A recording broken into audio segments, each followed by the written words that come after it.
Uou, eu voltei. Acharam que eu estava derrotado. Quem achou estava errado.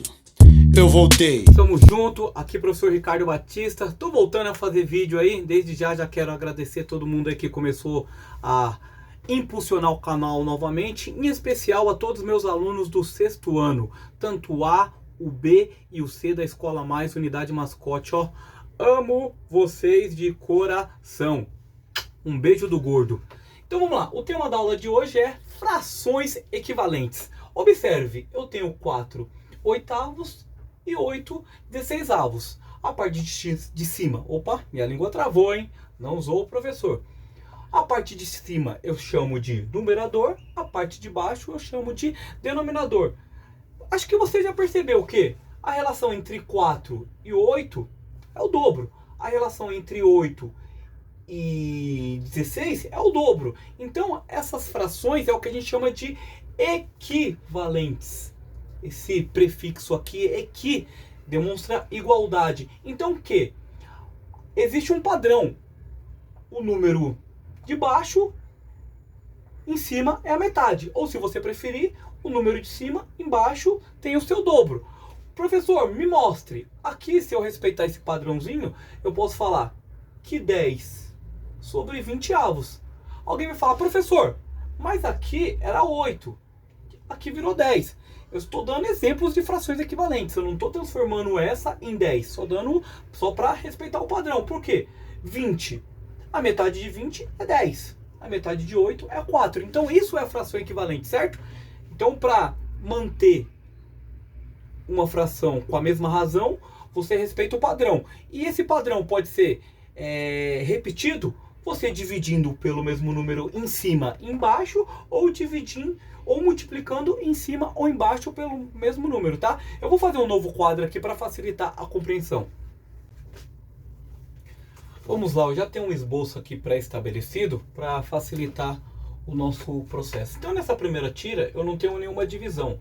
Então é 1 sobre 1, numerador, denominador.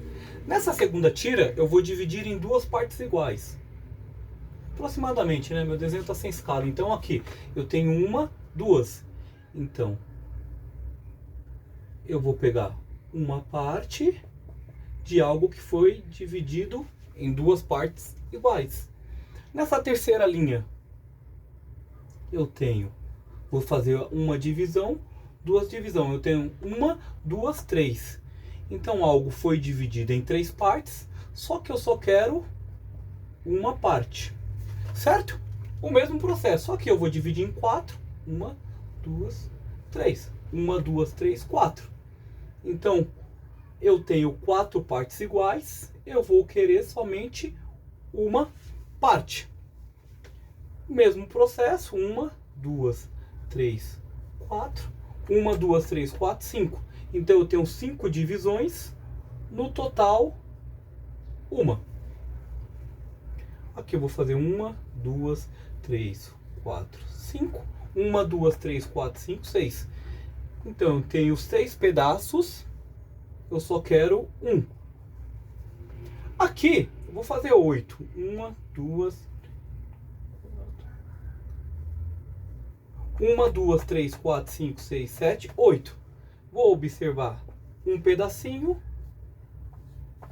no 8. Uma curiosidade. Aqui a gente chama de 1/2, 1/3, 1/4, 1/5, 1/6 e 1/8.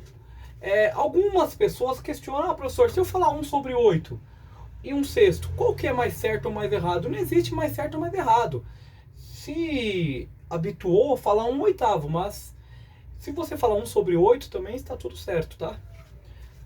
Não se apegue a detalhes. Pessoal, o que é o ponto mais interessante aqui, ó? Se eu traçar uma linha aqui, ó, uma tracejada aqui, ó, dá pra ver que 2/4 é a mesma coisa que 1 sobre 2. Se eu pegar 1/3 e fizer uma linha tracejada aqui, ó, dá pra ver que ela corresponde a 2/6. Se eu pegar 1/2, também vai corresponder a 4/8. Então alguns alunos vão pensar, poxa professor, eu tenho que fazer todo esse quadro, todo esse desenho? Não, é simples. Você pode usar a propriedade da multiplicação ou da divisão para achar a fração equivalente. Eu vou apagar o quadro e já volto. Vamos lá, vamos resolver essa situação problema. Ache as frações equivalentes. Aqui ele propôs que você achasse menor e maior, não é ou. E tem que fazer as duas. Então aqui, ó, 3/6. Aqui, meus amores, o que eu posso? Aqui, o 3 e o 6, múltiplo de 3. Então eu divido por 3 em cima, divido por 3 embaixo. Vai ficar 1/2. Aqui, como ambos são par, tem até um vídeo aqui que fala todo número par divide por 2. Então aqui eu vou dividir por 2 em cima, 2 embaixo. Aqui 8/24. Ou se você preferir, 8/24. Aqui vai ficar 4. Aqui vai ficar 12. Observe que você poderia reduzir isso aqui, tá? Mas como ele só está pedindo para uma menor, não tem o caso, tá? Aí entra numa fração irredutível, não é o caso aqui. Vamos jogar simples hoje.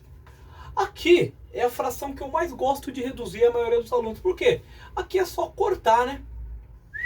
Cortei. Então eu divido por 10 em cima e 10 embaixo. Então, 5/6. Vou colocar aqui, né? Para que ninguém me critique nos comentários. Agora vamos fazer as maiores. Maior é multiplicar. Então aqui, ó. Aqui é livre, tá? Na divisão você tem que se atentar que ambos precisam ser divididos pelo mesmo número. Na multiplicação é livre, porque eu posso multiplicar por 5, por 10, por 1000, enfim, por qual eu quiser. Aqui, como eu dividi por 3, eu também vou multiplicar por 3, tá? Vezes 3 em cima, vezes 3 embaixo. Esse é o detalhe, tá? O mesmo número que eu multiplico em cima, eu multiplico embaixo. O mesmo número que eu divido em cima, eu divido embaixo. 3 vezes 3, 9. 6 vezes 3, 18. Então, essas frações têm a mesma proporção. Aqui, como eu dividi por 2, também vou multiplicar por 2, tá? Professor, eu preciso fazer sempre isso? Não, que eu estou usando a teoria do menor esforço. 8 vezes 2, 16. 24 vezes 2, 48. Certo? Aqui é o mesmo processo, né? Dividir por 10 e multiplicar por 10 é fácil. Por quê? Quando eu divido por 10, se termina em 0, corto o 0. Mesmo se não termina em 0, quando eu multiplico, é só copiar o número, 50/60, e coloco um 0 no final. E já era, beleza? Deixa seu like no canal aí, eu vou deixar aquela paródia esperta para facilitar a compreensão e tornar a aula mais lúdica. E desde já agradeço a todos. Não saia não que tem coisa boa. Vamos lá para paródia, xamã, malvadão.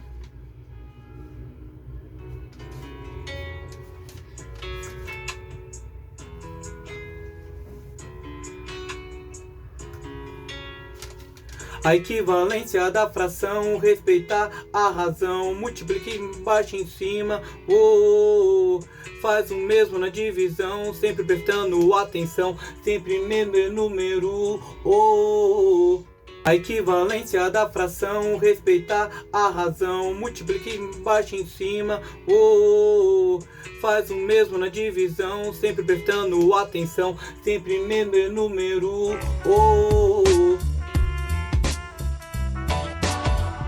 Paródias matemáticas, paródias matemáticas, paródias matemáticas, paródias matemáticas.